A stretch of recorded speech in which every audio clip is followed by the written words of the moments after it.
ডোবায় ভাসছে বিপুল পরিমাণ সরকারি ওষুধ, ট্যাবলেট, সিরাপ, ক্যাপসুল সহ নানা ধরনের ওষুধ রয়েছে সেখানে। ওষুধগুলোর গায়ে স্পষ্ট লেখা সরকারি সরবরাহ।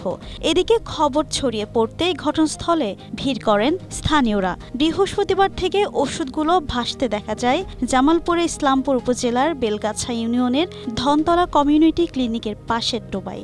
অভিযোগ করে স্থানীয়রা জানান, রোগীদের ঠিকমতো ওষুধ দেওয়া হয় না, সরকারিভাবে বরাদ্দ নেই বলে ফিরিয়ে দেওয়া হয়, আর যখন জমানো হয় সেগুলোর মেয়াদ শেষ হলে ডোবায় ফেলে দেয়।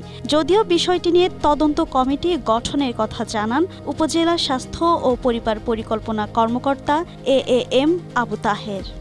স্ট্রবেরি সুপার ডটেড ও ক্লাসিক ভ্যারিয়েন্ট সেন্সেশন জাগুক শিহরণ।